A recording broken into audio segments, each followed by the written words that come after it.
Добро вечер. Јас сум Васко Ефтов во емисијата во Центар на телевизија Алфа.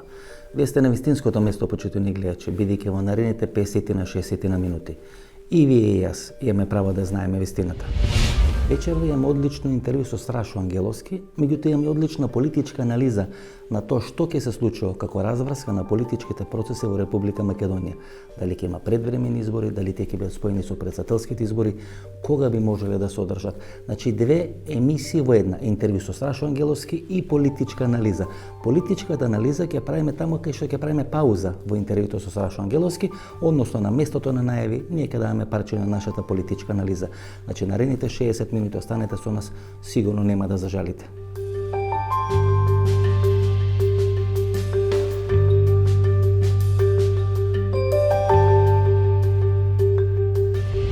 Сите елементи и сите информации, односно сите можни анализи кои доаѓаат до мене изминатите 2 или 3 недели, укажуваат, почитувани гледачи, дека нема да има предвремени избори. Меѓутоа вчера дојде одредена полуинформација од човек од самото раководство на ДУИ дека е возможно заедно со претседателски да бидат организирани и предвремени парламентарни избори. Дури тој избор имаше категоричен став дека може лесно да се случи на 3 март да биде формирана техничка влада. На 3 март ќе биде номиниран кандидатот на СДСМ за претседател на Република Македонија. Ајде да видиме дали на 3 март ќе биде формирана и техничка влада која ќе ги спроведи тие избори.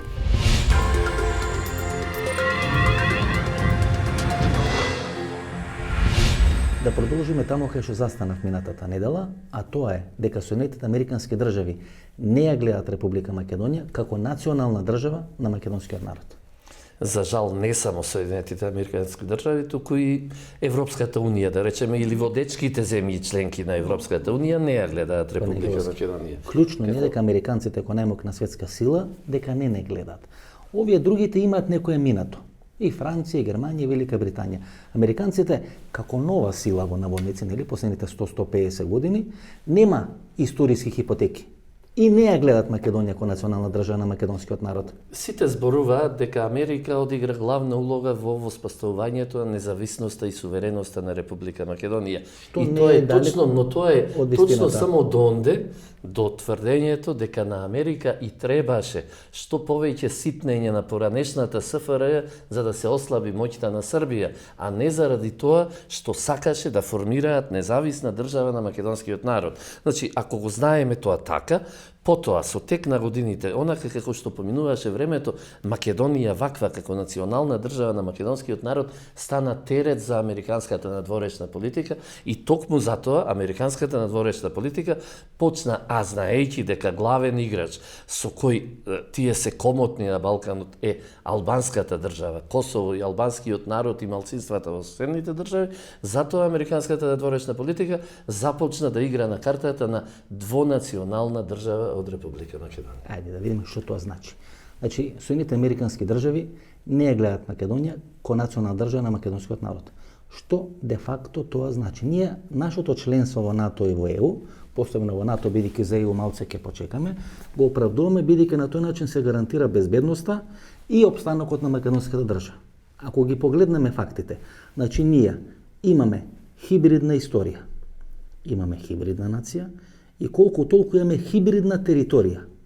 И ако имаме 3 столба на една државност кои се хибридни сега во Република Македонија со договорите со Бугарија и со договорите со Грција, плюс Тиранската платформа, што ние де факто штитиме? Значи тие веќе ако целата наша сегашност е хибридна. Не е ниту хибридна. Едноставно, за жал, ако го следиме добро она што ни се случува, после договорите со Бугарија, со Грција и Тиранската платформа, односно Заходот за двојазичност, ние гледаме дека етапно се укинува постоењето на македонскиот народ, од тука се укинува унитарната држава како матична и национална држава на македонскиот народ и одиме во фази кои понатаму ќе значат федерализација, ќе значат кантонизација и ќе значат и губење на имено со договорите со Грција и со Бугарија. Република Македонија за жал и посебно со законот за двојазичност, Република Македонија за жал станува нефункционална држава. Ние во Европа имаме само 2 случаи на нефункционални држави.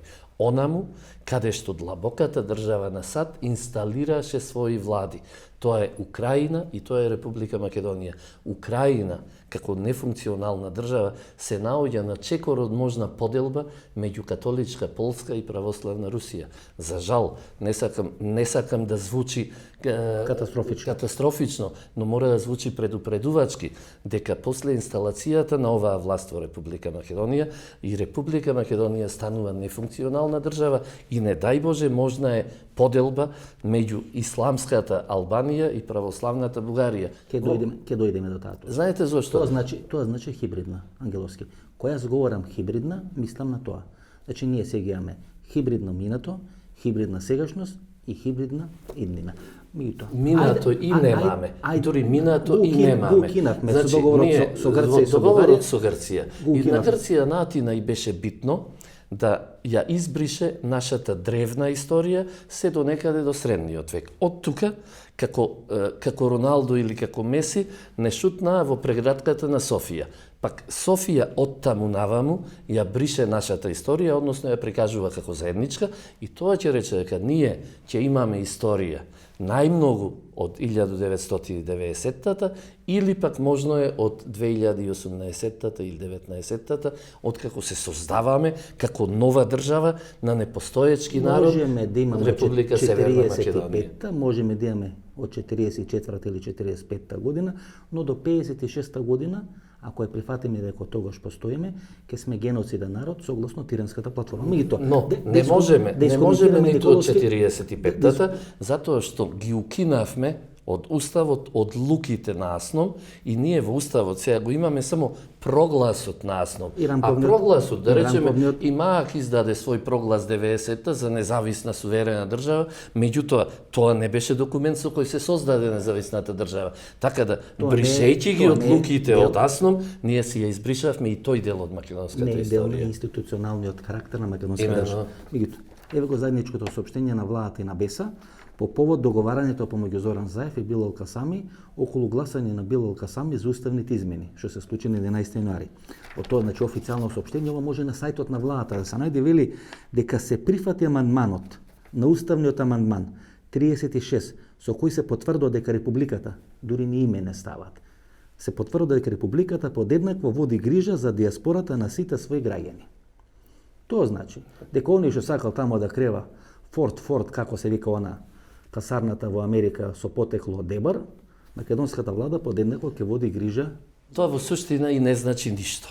Тоа значи дека Зоран Заев е подготвен да прифати се, да ги прифати сите уцени, да ги прифати сите барања, само агендата која има добиено да истурка до крај. Значи, тоа значи многу.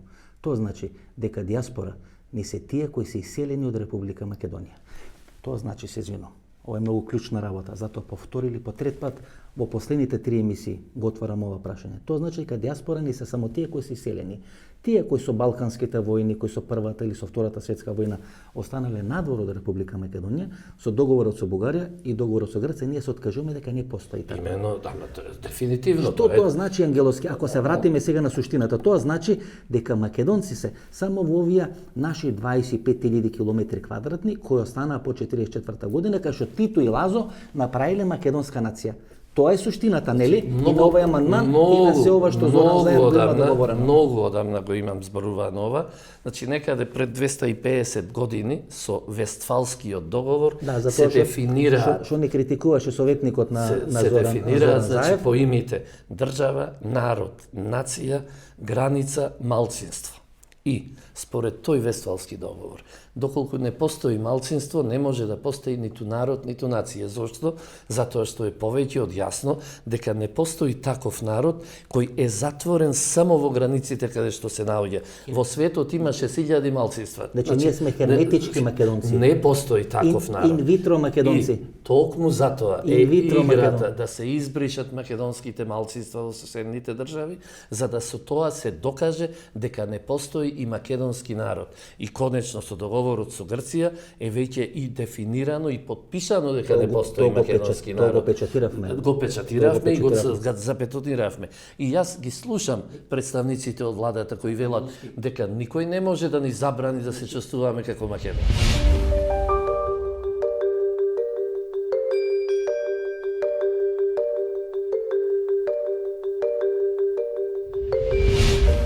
последните анкети. Овие анкети се јануари месец оваа година и на тие анкети се покажува тренд на водство на ВМРО-ДПМН во однос на СДСМ.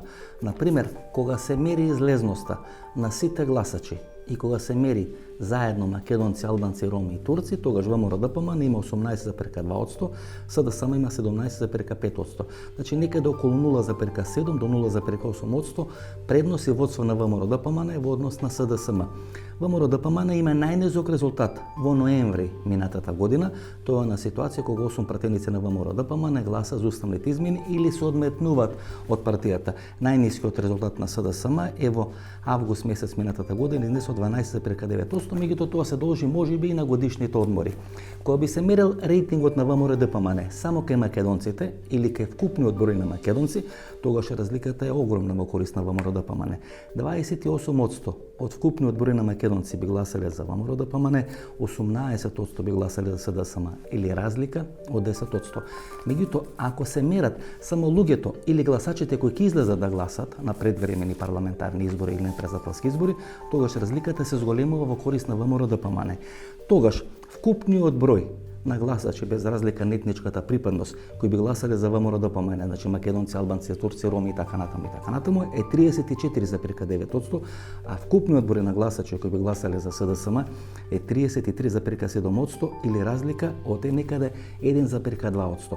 Ако се мери гласањето или довербата само кај македонците, тога за ВМРО-ДПМН би гласале големи 55%, а за СДСМ 35%. И ако се погледнат овие бројки, почитувани гледачи, и ако се види дека рейтингот на ВМРО-ДПМН е најнизок во ноември минатата година, кога тие 8 пратеници се одметнуваат од редовите на ВМРО-ДПМН и гласат за уставните измени, тогаш е сосема оправдано и логички СДСМ да не сака да има предвремени парламентарни избори, бидејќи ако има предвремени парламентарни избори, СДСМ, односно ВМРО-ДПМН и Христијан Мицкоски, ќе може да се среди ситуацијата во својата партија, да ја среди пратеничката група. Се додека Христијан Мицкоски нема контрола врз пратеничката група, тога СДСМ може да прави вакви гешефти, да вади 10 или 15 пратеници од редовите на ВМРО-ДПМН, да прави нови политички структури, нови политички коалиции, да прави раздор во структурите на ВМРО-ДПМН. Тоа е една од клучните причини зашто Христијан Мицкоски сака да има предвремени парламентарни избори. Втората е дека рейтинзите тоа му го кажуваат дека сега е време да побара предвремени парламентарни избори. Освен рейтинзите што не им кажуваат дека не треба да има предвремени парламентарни избори, СДСМ сака ова пратеничка група на ВМРО-ДПМН да има континуитет и да може преку луѓе или членови на таа пратеничка група да прави раздор во ВМРО-ДПМН. Тоа е анализата од аспект на СДСМ. Понатаму ќе можеме да видиме анализата од аспект на ВМРО-ДПМН.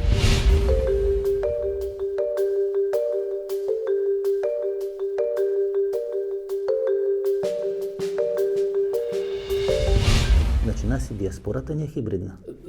Значи, не само што населението треба да стане хибридно, прво проба со оние бегалци да ги доселат овде, па да се измеша населението, па сега не се откажат од историјата, па се откажат од сегашноста, се откажат од минатото, па велиме дека нели државјанство е тоа што е македонско, а не е национално, не е етничко, значи ние направивме све. Видите, не треба американците нас да не доживуваат дека не сме национална држава на македонскиот народ. Ние сами не се доживуваме кој национална држава на македонскиот народ. Кога зборуваме за Америка, не треба да зборуваме за американците, не треба да зборуваме за онаа длабока држава на Соединетите американски држави, која за жал се уште ја раководи државата и покрај обидите на Трамп да измени многу нешта. Меѓутоа, тоа е толку длабоко навлезена што Трамп ќе има нема моќ уште 2 мандати да расчисти. Ние сме должни да објасниме што значи длабока држава. Длабока држава значи во македонски услови УДБА, така? Длабока држава значи судство кое го инсталирало или кое го формирало УДБА. Длабока држава значи структури на МАНУ, структури по факултети, структури по институции кои се правени со генерации. Значи, што татко на син се пренесува. Тоа е длабока држава. Според дефиниција, да речеме, на еден професор од Харвард, длабока држава е бирократијата во националните безбедносни служби, која собирајќи податоци со методи само нејзе познати, ги раководи и им дозволува или им оневозможува одлуки на политичарите во сопствената држава. Тој Путин го кажа во интервјуто за CBS, мисля че. Таа длабока држава во Соединетите американски држави не е нивна измислица. Тоа е само примена на длабоките држави кои во комунизмот постоеја. Тоа е ЧК во Советскиот сојуз, тоа е УДБА во тогашна Југославија. Тоа е длабоката држава и не случајно тогашниот председател на Југославија Јосип Брос Тито се обиде таквата длабока држава да ја уништи, кога на конгресот, Брионскиот конгрес, го тргна Александар Ранковиќ, кој стана помоќен дури и од него, имајќи ја длабоката држава во своји раце. Кога говориме за таа длабока држава, за УДБА, за КОС, некаде декември 2016 година, значи пред некаде 2 години и 1 месец, имавме интервју со големиот шеф на КОС, Иван Мишковиќ Брк, или генерал Иван Мишковиќ Брк, кој 12 години беше на чело на КОС и на сите тие разузнавачки структури во поранешна СФР Југославија. Беше човек од најголема доверба на Јосип Брос Тито. Неговата елиминација се смета за најголема победа на Јованка Брос. Иван Мишковиќ Брк е човекот кој на Бриенскиот пленум го исклучува од партијата, или го брка, или ја монтира целата таа работа околу Александар Ранковиќ, односно темата за која разговараме со господинот Страшо Ангеловски. Тоа е таа длабока држава. Братот на господинот Иван Мишковиќ Брк беше генерал и беше министер за одбрана во поранешните влади на СФР Југославија. Неговиот син беше генерален секретар во владата на Анте Марковиќ. Некоја трета генерација на таа длабока држава од семејството Мишковиќ можеби ќе се појави повторно на политичката сцена. Тоа се пренесува од татко на син, од син на внук. Всушност, тоа е структурата на таа длабока држава. Генерации и генерации на луѓе се офатени од таа длабока држава. И кога ние говориме за таа длабока држава, ние всушност мислиме на фамилии, мокни фамилии кои владееле со поранешна СФР Југославија или денес со Република Македонија и таа администрација која всушност го раководи системот изминатите 30 на години. Ние бевте човек од најголема доверба на Јосип Брос Тито. Па кажу да јесам. А и био сам едно одржано вриеме негов специјален саветник. Први, едини и последни. Значи, ни пред вас, ни после вас немал специјал? Први, едини и последни. За безбедност? За безбедност. Значи, званична моја функција била е специјални саветник председника Републике и врховnog команданта Оружаних снага Јосипа Броза Тита. Геловски, дека ако збориме кацарска судство, ние де факто збориме за длабока држава во Република Македонија. Значи, вака. Така, ко збориме за Верушевски, кој во 2 наврати успева да ги слуша македонските служби, нели? Ние говориме за длабока држава. Таа длабока држава, сакате да кажете, нема партиски бој, нема национални бој. Сега, за да бидам попрецизен. Функционира попрецизен. као корпорација. За да бидам попрецизен. Значи, ќе кажам вака. Таа длабока држава, која во нашиве простори е старата југословенска УДБА, која се фрагментираше 90-тата во државите кои произлегаа од распадот на СФР, така да продолжи да действува и да работи и во Република Македонија. Таа длабока држава или УДБА првпат ја киднапира комунистичката партија и ја искористи како орудие за да го стори она што го стори. Значи, за прв пат ја киднапира партијата на македонската левица и македонските, условно речено, национални левичари тогашни не успеа да се спротивстават. Длабоката држава или УДБА инсталира своја власт, која беше раководена од централата од Белград и ја поведе Македонија во правец кој не беше правецот на македонската легална и легитимно избрана власт на Ченто Брашнаров и така натаму. Да не бегаме од темата. Одиме понатаму. Значи да не бегаме. Одиме понатаму. Се извинувам, значи морам прашање. Значи ако јас и вие, не дај Боже, емигрираме во Грција. Значи не дај Боже, емигрираме во Грција, нас ќе на врата за 24 часа. Освен ако не сме дел на длабоката држава. Овие што се дел на длабока држава, ги фатија на Солунскиот аеродром и година дена се во Грција. Никој не размислува да ги испорача. Така? Ајде да го довршиме. Ама ова е клучно, за да можеме да кажеме дека таа длабока држава и у време на Грилакис, и у време на Фрчковски, и у време кога беше Слободан Богоевски, кога беше Павле Тренов за чело на државна нејавна безбедност, функционира. Именно, токму тоа сакам да кажам. Значи тоа функционира независно од тоа кој е на власт цело време со видам тоа да кажам. Таа длабока држава или удба, односно синовите и внуците на оние кои 45-тата го одработија тоа. Ко масони они од татко на син се пренесува. Таа иста длабока држава денес одново ја киднапира македонската левица. И ќе инсталираат кандидати за... Овој пат ја киднапира СДСМ како политичка партија.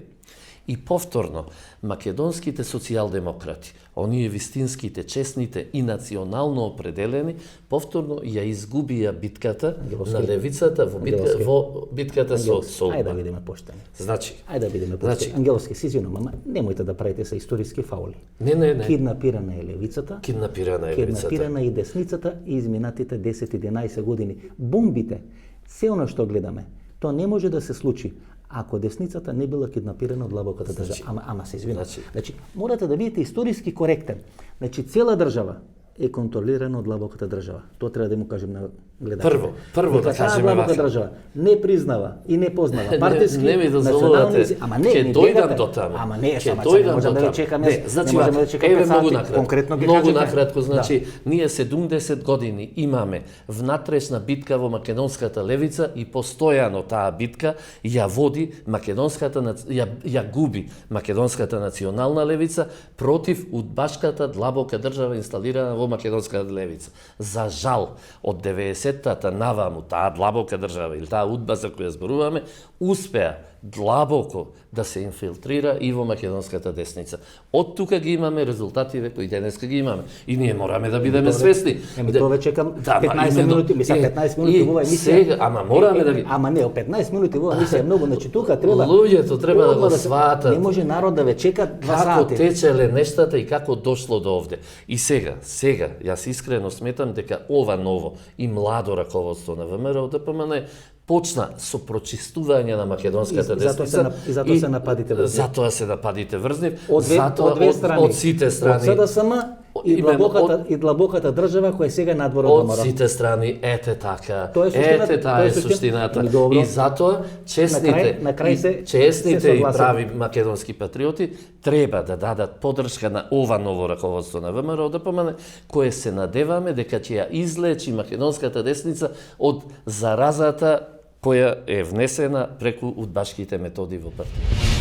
Или како вели Миломир Марич од таа своја култна книга Децата на комунизмот, сите се тие деца на полковници, почнувајќи од Аркан и завршувајќи со Бранко Царенковски, чиј татко повторно беше полковник на поранешна ЈНА. Тоа е, како што менатата мисија го нареков, тоа Охридско, Струшко или лобио Дебрца, бизнес и удбашко лоби, кој сите го поценуваме, а изминатите 20 или 30 години владае со Република Македонија. Ако не ми верувате мене, прашете го Бранко Азевски, кој е начело на Стопанската комора, нека ви го даде списокот или нека ви каже кои се членови на тоа Охридско, Струшко, Дебарско лоби на луѓе кои биле блиски или до тајните служби или до бизнес заедницата во Република Македонија. Што прават децата на комунизмот и како го преживеа комунизмот? Па ја не знам, деца комунизма су не уништила. Еден пut сам се нашao на ручку с едним америчким дипломатом и он ме питao како ти негираш да си независни новинар, kad si svojega radiš svašta. Pa ja kažem, nisam ja po tom vašem šnitu. Niti sam bio član CK, niti mi je otac nekih komunističkih buđa, niti sam radio za UDBU. Vi najviše volite te. To su za vas nezavisni novinari. Nezavisni intelektualci, nezavisni mislioci i oslobodioci ovih jadnih zemalja, ljudi koji će doneti demokratiju, zapadne vrednosti, a progonili su sve koji su bilo kad na nešto zapadno i pomislili. Su progonili ko je farbo jaja u Beogradu za uspeh. Ај сега, големите сили една по една да ги анализираме. Американците ги одбра албанците како свој стратешки сојузник на Балканскиот полуостров. Ги одбра и тие се крајно лојални. Дури Милан Андрецун вели, кој е пратеник нели во Српскиот парламент, еден од најголемите безбедносни експерти тамо, нема начин како да се спречи формирањето на голема Албанија. Значи, тоа србите веќе го кажат, а господинот Христов, кој е пратеник од БСП во Бугарскиот парламент, вие водите нели почесто во Бугарија, и сте имале прилика. Не, јас одам во Пиринска. Во Пиринска Македонија, се извинувам, вели дека прашање на денови кога голема Албанија ќе не дојде на границата со Кюстендил. Тоа го кажа во интервју и тоа кажа и во бугарскиот парламент. Значи ова не го кажа Страшо Ангеловски, не го кажа Васко, но го кажаат луѓе кои се малку е изнасилено. Изнасилено е тврдењето дека голема Албанија ќе дојде до но алармират. Алармира. Исто и Ципрас вели, ако не го направиме тој договор, ќе имавме на нашата северна граница голема Албанија. Значи, с краја да е, не дај Боже, но и со договорот и без договорот, а со договорот чинам уште побрзо, Грција на северната граница ќе има голема Албанија, затоа што со овој договор многу побрзо Македонија ја прави, Република Македонија ја прави нефункција, туку ќе и на западната во Чамерија. Ете така, значи вака, да се разбереме. 30 години откако Македонија постои како независна држава, ниту еден од соседите и ниту една од големите светски сили не работела на тоа од Македонија да создаде сигурна, богата држава на македонскиот народ. Сите ги гледале своите лични интереси. Значи тоа мораме да го потврдиме. Балканот е мирен само тогаш кога може целосно да се решава македонското прашање. Сите големи паметни политичари пред 100-120 години тоа го знаеле. Дали тоа е од Велика Британија, дали тоа од Франција, дали тогаш од новиот Джинсоните американски држави, дали од царска Русија, тоа го знае. Автономијата на Македонија како модел за решавање на македонското прашање не го измислија ни комитите, ни ВМРО, ни ТМОРО, ни го измислија големите сили. Тоа што ние не го реализиравме, тоа е наш историски хендикеп. Но сме имале шанса, не сме искористеле. Сега американците за своји сојузници ги имаат албанците. Постојат два начина на решавање и на постојан мир на Балканот. Првиот начин беше оној кој Маак го заговори уште 90-та година со Република Македонија како неутрална и демилитаризирана држава по примерот на Швајцарија. Лупчо Ѓорѓиевски од Маак во ВМРО и ве осакати. Не. И некој ќе го реализиравте. Не, ќе ви кажа. Човекот кажа прв репрезентација. Да, откако тоа го чува Маак, дојка беше 6 месеци внатре во Маак. Македонска ајвар. Но, знаете зошто? Прв кажа македонско сирење, све прв кажа. Знаете зошто? ВМРО ДПМН тогаш многу брзо излезе со декларацијата за влез на Република Македонија во НАТО. И историските услови тогаш може би тоа го оправдува затоа што постоеше страв од можна агресија на тогашната ЈНА врз Македонија за да ја врати назад во нели таа Србославија. Меѓутоа, потоа историските услови веќе не беа такви за да заложбата трае 30 години. Требаше да се послуша идејата на Маак, затоа што таква неутрална, безбедна, сигурна Македонија ќе беше тампон зона меѓу големо државните аспирации на сите наши соседи. Единствено решение. А второто решение, можно мирно решение. Е, за жал пак, второто решение, кое се наоѓа во главите, но и во стратегиите на некој друг, тоа е поделбата на Македонија. И тогаш, повторно сите би биле задоволни, само нас македонците би не немало. До поделбата. Ако имаме хибридна нација, така? Ако имаме хибридна територија, и ако имаме хибридна историја, што ние можеме да изгубиме? Па ние све изгубивме. Ние се изгубивме. Што губат државите после капитулација? Например, војува две држави или војува Германија или не знам војува било кој друг и доаѓа на крај се потпишува договор. Со тој договор ти се откажуваш од територија, се откажуваш од одредени историски работи кои ти предизвикаат одредени конфликти и се откажаш од својата нација. Знаете, кога сега ние де факто све изгубивме. Кога гледате гледате членство во НАТО ЕУ, за кој јас за разлика од вас се залагам, но не као конј кој омеѓа некој не гледа лево десно, туку критички тоа го обсервирам, иако сакам да сме дел на НАТО и на ЕУ, но не на овој начин, не со ваков договор, гледате, што ние таму браниме? Хибридна историја, хибридна територија, хибридна нација, што браниме ние таму? Знаете што, кога сега актуелната власт ни објаснува дека ова е наша победа и дека нели час поскоро ќе шампанско не отворено. Може би отворено на некоја интерна прослава, меѓутоа не беше тоа пред македонската јавност. Кога тоа ни се зборува и дека тоа не можело толку брзо, но сепак успеале релативно брзо, па постоеше еден уште побрз и полесен начин за ова да го постигнат. Тоа истото што го направи владата во Виши во Франција 40-тата. Потпиша капитулација капитулација и во еден ден ги реши сите тие такви проблеми. Значи не мораше оваа власт да не малтретира 2, 3 или 4 години со сите овие нешта кои ги правеше, можеше одма дента да потпише капитулација. Резултатот на потпишаната капитулација на владата од Виши и на големите достигнувања на владата од Заев, резултатот е ист. Франција тогаш беше окупирана и беше доведено во постоење, во прашање постоењето на француската држава. Денес Македонија е доведена во прашање на нејзиното постоење како национална држава на македонскиот народ, односно она што вие го велите, треба да постои понатаму како хибридна држава, но хибридната држава ќе биде само една куса етапа во поделбата на Македонија, доколку ова продолжи вака.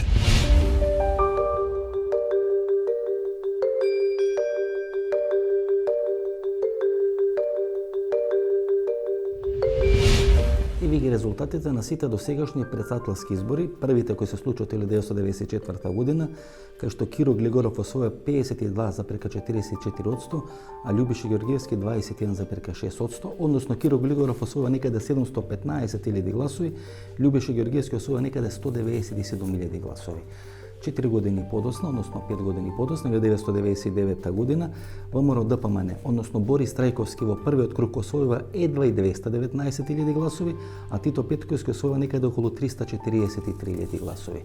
2004 година Бранко Церенковски, Сашко Кедев во првиот круг СДСМ, односно Бранко Церенковски освојува 385.000 гласови, Сашко Кедев или ВМРО ДПМН 309.000 гласови.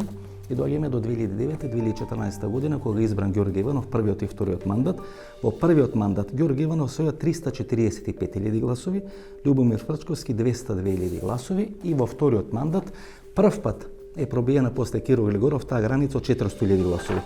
Ѓорѓе Иванов освојува во првиот круг 448.000 гласови, Стево Пендаровски 326.000 гласови. За Христијан Мицковски е клучно да се доближи или да ја пробија бројката од 400.000 освоени гласови во првиот круг, кога гласат македонците, кога нема заеднички консензуален кандидат.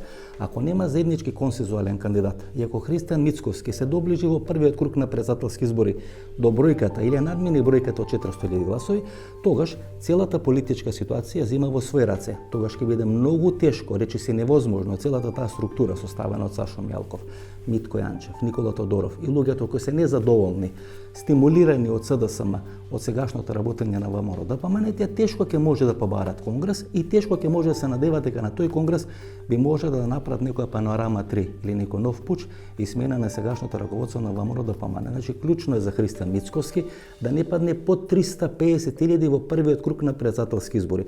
Ако стигне до бројката од 400.000, ако победи во првиот круг и ако има сериозни шанси да победи во вториот круг, тогаш тешко ќе може да се направи пуч во врвот на ВМРО ДПМН. Од тука таа бројка од 400.000 гласови, кој единствено Киро Глигоров од 1994 година и Ѓорѓе Иванов од 2014 година имаат постигнато во првиот круг, е клучна за Христијан Мицковски, кандидатот на ВМРО ДПМН на председателските избори. Американците кои своји стратешки партнери ги имаат албанците, стратешки партнери на Германија се секојаш бугарите и секојаш грците. Па знаеме дека 1832-та принцот Ото, баварскиот принц Ото е тој преку кого Германија ја создава грчко-германската монархија. Така е. Така.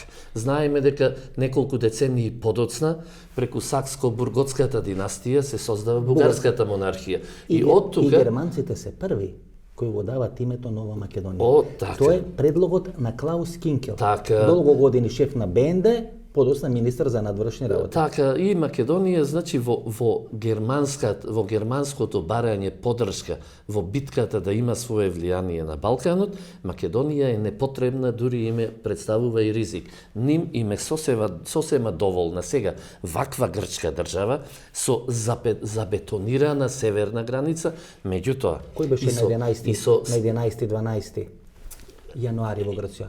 Господјата Имено се знае. Кој од големите сили и државници дојде да агитира? Најмногу Германија агитираше за договорот со Грција и со Бугарија, затоа што со овој договор таа е спонзор и реализира своите историски со овој договор стратегии. се зацврстува грчката хеленистичка украдена историја, меѓутоа се зацврстува и окупаторската историја од крајот на 19-тиот и целиот 20 век. Со тоа, Грција во знак на благодарност кон Меркелова Германија ќе ги штити германските интереси на Балканот. Бугарија пак се надева на дел од македонската територија, за да исто така преку ги штити германските интереси. Зошто е ова во игра Германија за да дел од Македонија и припадне на Бугарија? Вие знаете дека според анализата на Европската комисија, после 10 или не знам точно, мислам дека 2030 година,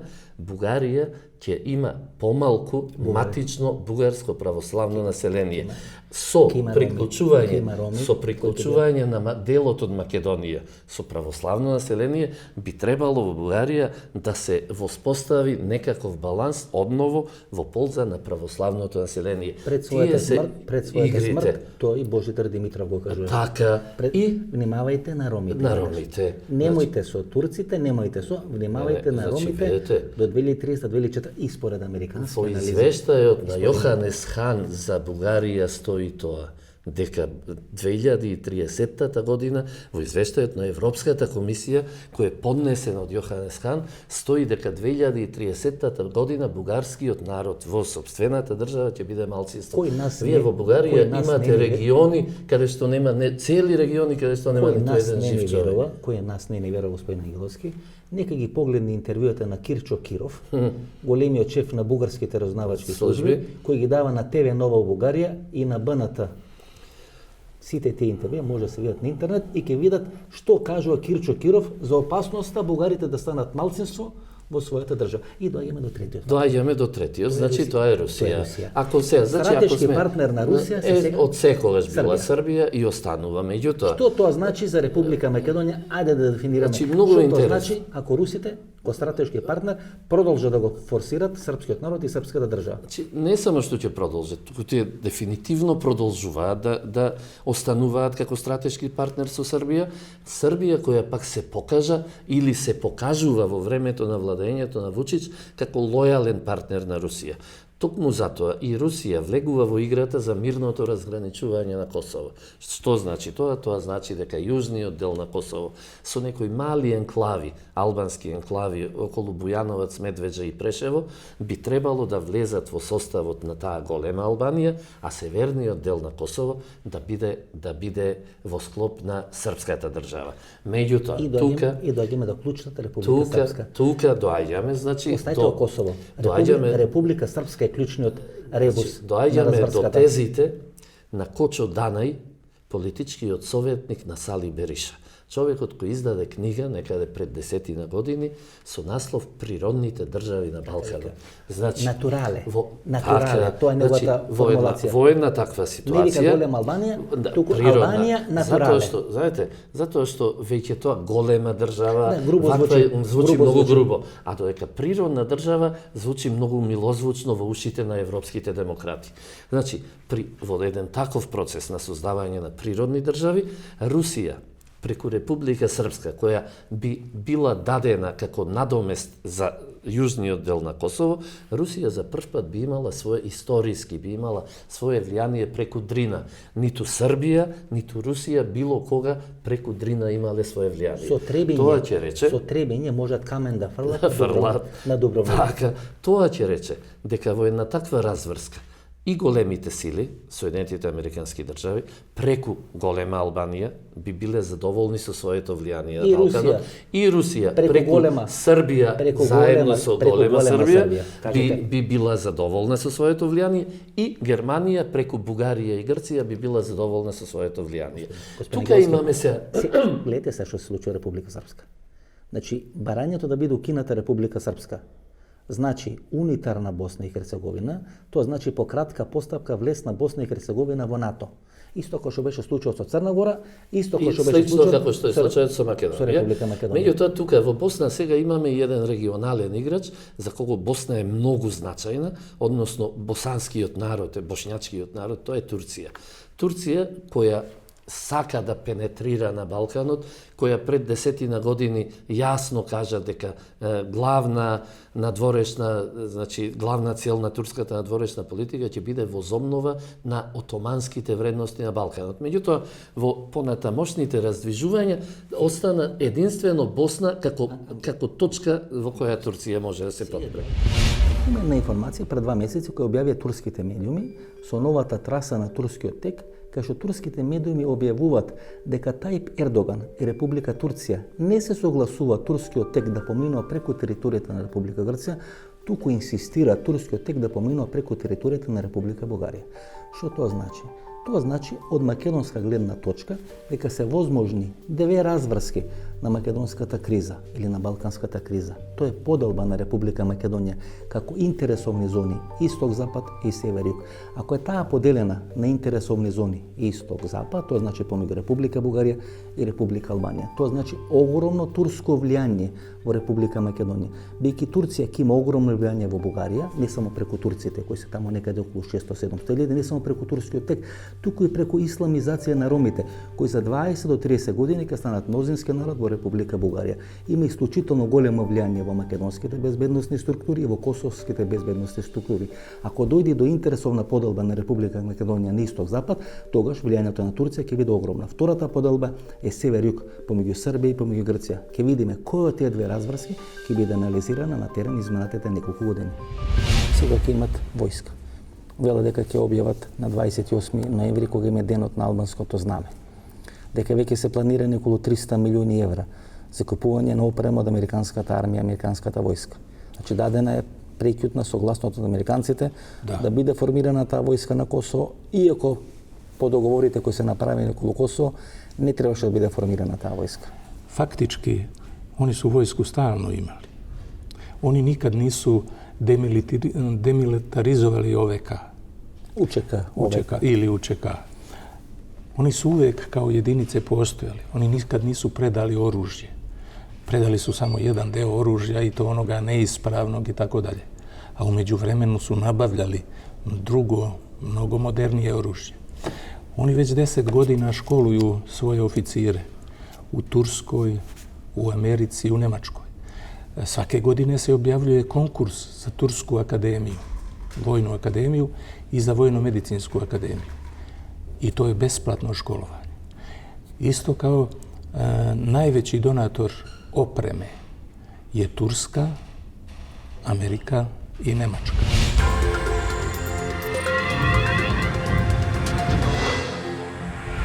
Сега доаѓаме до трите опции.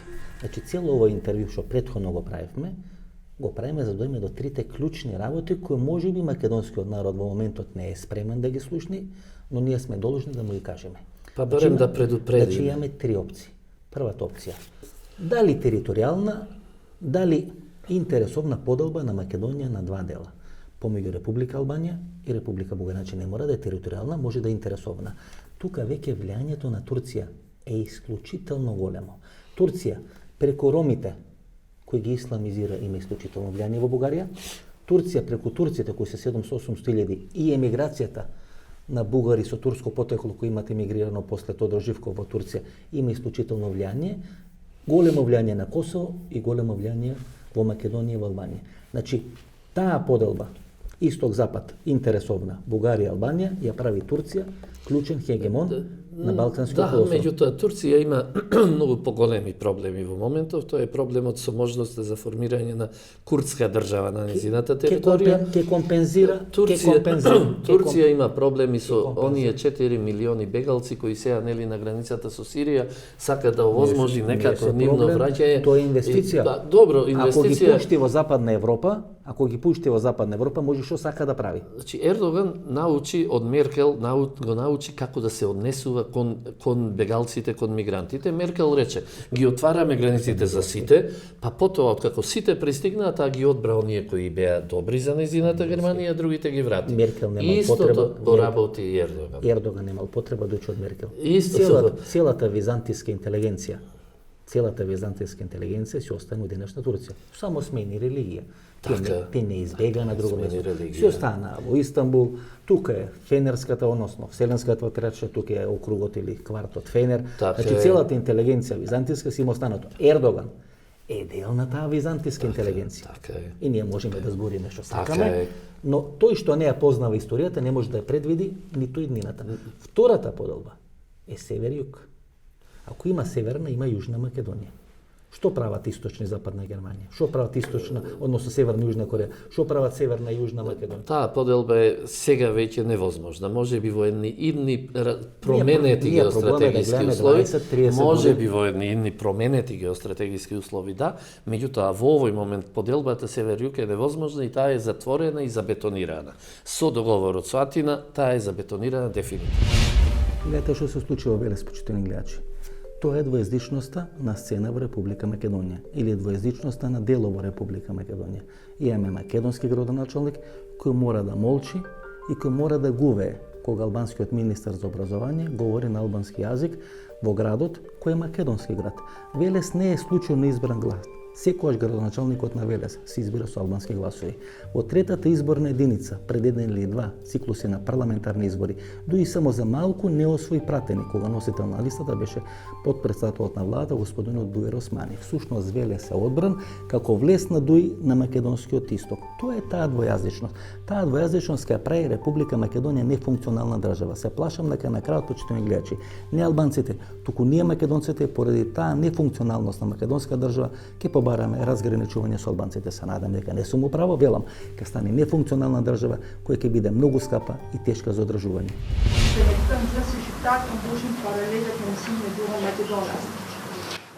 Не, ту преведете, не е фер, инаку ќе ја напуштам пресконференцијата. Ве предупредувам. Да нема лутење. Го спомнувате Велес, ја спомнувате гимназијата. Не знам што прашувате, не знам што одговара министерот, не е во ред. Не го кршете грубо законот, ве молам. Не, новинарите имаат право на било кој јазик да ни се обратат. Треба вие од вашите служби да ги преведете. Јас ќе им одговорам на јазикот на кој што поставуваат прашања, за вашите потреби можам да ви го преведам мојот одговор. Sigurisht se ne gjitha çështjet të cilat janë të hapura, të cilat tashmë janë ndarë me opinionin, I kemi shqyrtuar sot dhe jo vetëm sot, edhe në periudhën e shkurtër. И третата опција, унитарна Македонија. Имаме ли ние шанса воопшто да размислуваме за унитарна Македонија? Или 2001 година, тоа што пред време го кажа Лјупчо Ѓорѓиевски за разграничување, нас ќе ни се врати ко бумеранг сега. Дали ние ќе папсаме? Дали ние ќе изгубиме надеж ко македонци дека можеме да ја зачуваме Република Македонија и сами ќе побараме разграничување? Што вие мислите? Дента кога ќе престанеме да размислуваме за можноста за постоење на унитарна Република Македонија, во тој ден веќе Македонија ќе ја нема. Значи, се додека се уште размислуваме, се додека се уште имаме активности, се додека се уште сакаме да ја сочуваме Република Македонија како унитарна, иако сме оневозможувани однатре и однадвор, нема да барат албанците. Се уште, значи, постои можност. За жал, ако она што ни се наметнува со законот за двојазичност, ами вие бевте сите, целата македонска јавност беше сведок на она што се случуваше во општина Велес. Тоа истото утре ќе ни се случува во општина Берово, во општина Струмица, ваму или онаму. Зашто не може градоначалник на Велес да се избери без албански или без муслимански гласови. Тоа е една работа. За малку Бујер Османи не освои во трета изборна единица пратенички мандат. За малку Бујер Османи не освои. Значи, како Заев ќе влага како најголема албанска партија во кампусот на ДУИ, така ДУИ ќе влага на македонскиот исток. Стратешки, не политикански, стратешки ќе влага. Видете, значи требаше да се градат џамии во Крива Паланка. Имаше бунење, требаше во Пекчо. Никој нема ништо против религија, нели да се разбереме, тоа се интимни категории. Но кога тоа се става во одредена политичка функција преку исламската верска заедница, да се спроведе одредена албанска агенда, Тоа е крива паланка, тоа е пекчево, тоа е берово. Границата сака да се освои. За жал, македонскиот народ во еден ден, доколку продолжиме да се движиме вака, токму како што рековте, македонскиот народ ќе биде тој кој ќе побара разграничување со албанското Се плашам малцинство дека во тој ден е многу Македонија. поблиску. И јас се него што плашам дека и е многу можеме поблиску воопшто што да може да предпоставиме. Меѓутоа, токму затоа велам, ваквата евроатланска северна Македонија најверојатно ќе биде само една куса етапа на постоење на ваква нефункционална држава. Значи, дајте, би сакал сите на вистина да сватат дека не може држава да функционира со два официјални јазика. Не може судство да функционира со два официјални, не може сообраќајот да функционира со два официјални јазика. Па зошто се лажеме и ја лажеме македонската Некој ќе јавност? дојди и намерно ќе направи инцидент. Не дај Боже. Жена или маж болен, што ја знам во Штип, ќе појде на доктор, нема да може да збори македонски, ќе се обрати на албански јазик, докторот нема да може да знае, не може да говори, не дај Боже ќе умри, еве конфликт. Именно. Ама конфликтите Затоа не почнуваат на такви најглупи начини. Затоа мора да укажеме на македонската јавност дека со овој закон Република Македонија станува нефункционална држава. Нефункционалните држави се осудени на пропаст. Нефункционалните држави никој па стануваат товар, за да на крај се дистанцираат од сите побегнат од таквата нефункционална Пак ли држава. Лупчо ќе вика, јас кажав 2001 година. Пак ли Лупчо ќе вика дека он кажал прв 2001 година. Он бил визионер, нели? Тезата на Лупчо беше малку поинаква. За жал, Лупчо тоа не го кажа како визионер, со туку капитулација. Капитулација. Знаете, денес веќе после се ова што го сработи оваа влада, инсталирана, значи, ајде да бидеме начисто од длабока држава, дека беше инсталирана за да го сработи ова. За која не гласат мнозинство албанци и која е контролирана освен од длабоката држава од едно мокно бизнис влашко лоби во Република Македонија. Значи, и така треба да ги да се дефинираме разбереме, работите. за оваа влада не гласаа ни мнозинство од албанците. Значи, Дуи на тие избори падна на 10 пратеника. Меѓутоа, тие луѓе албанци кои гласале за 10 пратеника на Дуи, гласале за таков Дуи кој беше во коалиција со ВМРО ДПМН. Тие што беа незадоволни од коалицијата на Дуи со ВМРО ДПМН, тие побегнаа, не гласаа за Дуи и затоа неговиот резултат падна од 20 на 10 пратеника. Значи и овие 10 пратеника се изгласани, 10 пратеника на Дуи, се изгласани од албанци кои биле задоволни од коалицијата на Дуи со ВМРО ДПМН. Таа коалиција беше направена. Така да. И таа коалиција доби доверба. И од Иlir Мета и од Еди Рама. Значи, дури доби доверба. Така. До Еди Рама. Тоа ќе рече до последен момент, доека шефот на ЦИА и структурите на длабоката држава не се јавија ноќта и рекоа дека тиранската платформа. Ете тоа, како вовет во идната федерализација на Република Македонија.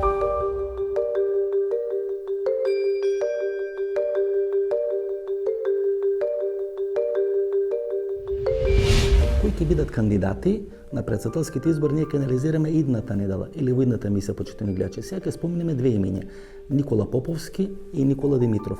Зошто тие две имиња не се спомнуваат многу покатегорични во председателските избори или трката за председател на Република Македонија или во внатре-партиски премрежја во рамки на ВМРО ДПМН, бидејќи едниот и другиот во моментот се потенцијални кандидати да застанат на чело на една партија која би можела да биде формирана со некаков работен наслов или работно име конзервативна партија. Никола Поповски не гласаше ни во првиот круг на уставни измени, ни во вториот круг на уставни измени.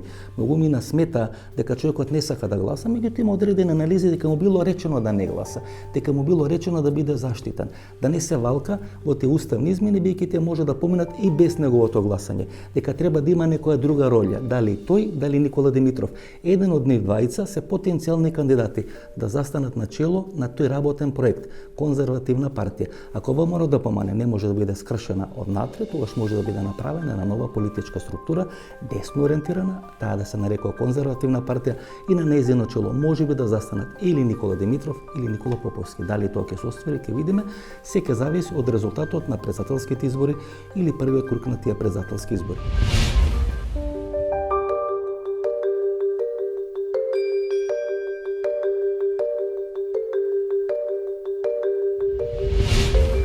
пат ова недела, партијата ДУИ ја остави отворена можноста заедно со председателски да имаме и предвремени парламентарни избори. И ако ги оставиме настрана, почитувани гледачи, сите тие шпекулации дека СДСМ и ДУИ се договорени или дека ова е нивниот заеднички модел како да го билдат својот рейтинг кај македонците и кај албанците и дека е фингирана оваа војна или овој конфликт помеѓу СДСМ и ДУИ, ако направиме одредена здрава политичка логика, таа здрава политичка логика или здрава политичка анализа ни укажува дека албанските партии во минатото сакале да бидат неутрални, кога се на некој начин равноправни СДСМ и ВМРО. Ги остават политички да се истребат или политички да се конфронтират СДСМ и ВМРО, а тогаш ДУИ или било која владеачка албанска политичка партија да одбере на крај со која ќе сака да коалицира. И не само на председателски, не само на парламентарни, тоа се има случаи на локални избори. Постојано локалните избори 2005 година и тоа политичка битка помеѓу Ристо Пенов и Трифон Костовски. Тогаш Арбен Џафери и партијата ДП остана надвор од некакво коалицирање, излегал со свој кандидат на тие локални избори, иако немаше шанси ДП да постигне добар резултат, меѓутоа не сакаа гласачите на ДП дојдат на конто или на Ристо Пенов или на Трифон Костовски. Тоа е логиката денес и на ДУИ. ДУИ сака да има возможи рамноправен надпревар на СДСМ и на ВМРО ДПМН. ДУИ е на некој начин незадоволна од коалицијата со СДСМ, бидејќи таа коалиција на некои стаклени нози. ДУИ веројатно беше многу покомотен во време на коалицијањето со ВМРО ДПМН, посебно со Никола Груевски. Сега ДУИ сака да овозможи две работи. Од една страна се реализирани сите тие предизборни ветувања за членство во НАТО, во ЕУ и промена на името на Република Македонија, Тиранска платформа и закон за двојазичност, и сега СДСМ веќе не има потреба на ДУИ за остварување на тие стратешки работи во Република Македонија. Напротив, дури СДСМ е конкуренција на ДУИ во остварување на тие стратешки политики во Република Македонија. Оттаму, кога доаѓа на ниво на политичка прагма, тогаш ДУИ секогаш подобро коалицира со ВМРО ДПМН отколку со СДСМ. И затоа ДУИ сега игра улогата на американски амбасадор, ги остава да се конфронтираат СДСМ и ВМРО ДПМН во првиот круг на председателски избори, да има рамноправен третман и на СДСМ и на ВМРО ДПМН, па кој ќе победи, со него ДУИ ќе коалицира.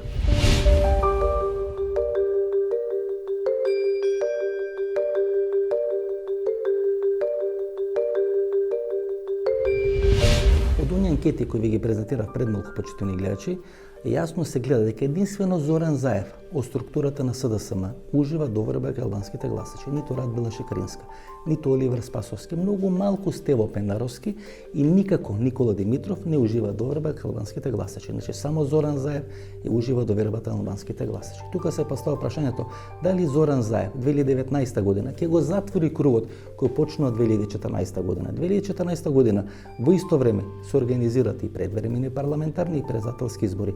На тие избори Зоран Заев и СДСМ, вклучително и Стево Пендаровски, се декласирани од Никола Груевски и од Георги Иванов.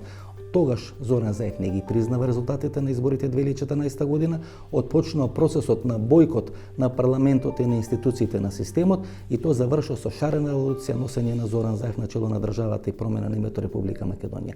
И тука сега се поставува прашањето дали со помош на албанските гласачи, бидејќи само тој од структурата на СДСМ ужива огромна, ама баш огромна доверба кај албанските гласачи, Зоран Заев ќе го затвори кругот и ќе се кандидира на претседателските избори, но за тоа многу повеќе наредната недела.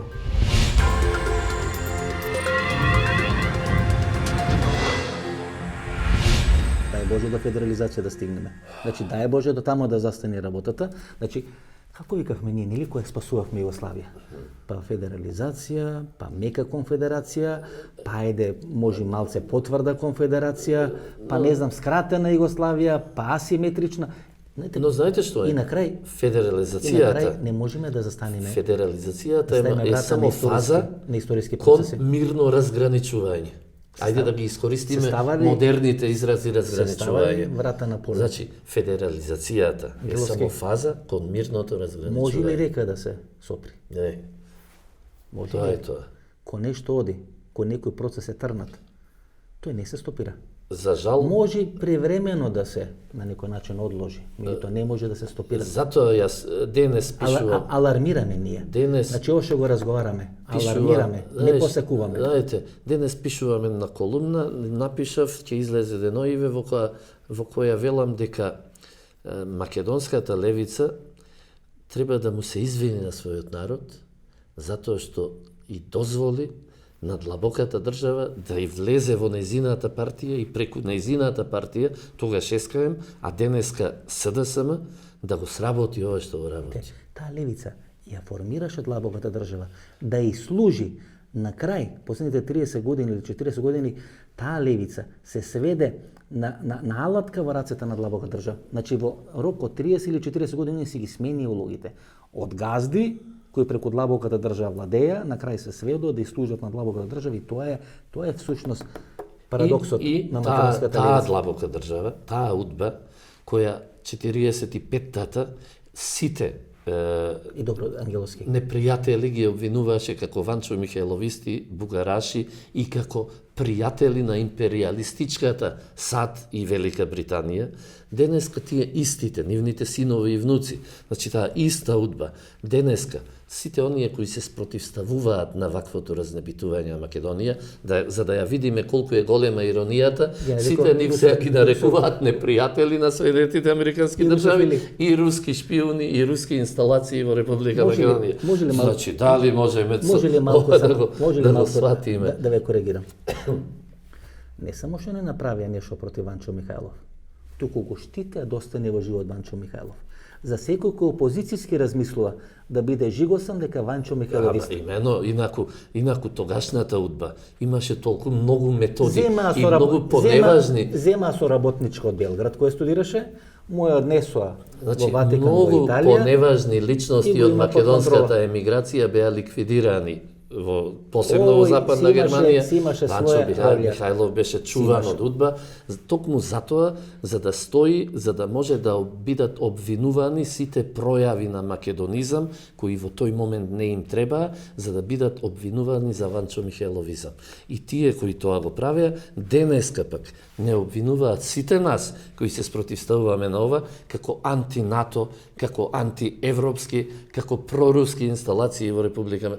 Тие кои заради Советскиот сојуз беа подготвени градеа и затвори се. Значи, сакам македонската јавност да ја види целата иронија на ситуацијата и абсурдноста во која ние денес живееме. Една смешна и жална истовремена ситуација, меѓутоа ситуација која ја живееме, за жал, и повторно ќе речем, само заздравување на македонската десница која е тргната со новото раководство на ВМРО-ДПМН и прочистување од длабоката држава или удбашките структури внатре во партијата, но и прочистување на левицата од длабоката држава или удбашките структури внатре, може повторно да ја вратат надежта дека Република Македонија можеме да ја сочуваме во таква една ситуација. Само со македонско обединување. Значи, ако се прочистат и десницата и левицата, моментумот е зрел за македонско обединување. И кој некој ќе ве праша како е вашиот коалиционен потенцијал, тоа е прашање дали можат двете македонски партии да соработуваат. Да, значи, можат. Тоа ќе биде тестот. Што треба ВМРО и СДСМ да го полагаат историскиот тест. Кога ќе се прочистат од структурите на длабоката држава внатре во себе, дента кога ќе се прочистат од структурите на удба инсталирани уште од 90-тите години внатре во себе, тогаш тие две политички партии ќе можат да соработуваат. Димитар Влахов. Па ќе видиме, можеби. Кој го напиша Мајскиот манифест. Кој го подпишува или се откажува, но на крај еден Мајски манифест во современи услови ќе биде неопходен на македонска. И само тука е излезот за Република Македонија во соработка на прочистената десница и прочистената левица. Све друго ќе ги лажеме нашите гледачи. Така. Ми беше задоволство. Многу среќа. Благодарам. Ова беше емисијата во Центар. Јас сум Васко Ефтов, почитувани гледачи. Се гледаме идната недела во истото време, како што најавив, со анализа на претседателските избори. До тогаш, пријатно вечер Македонија, каде и да си.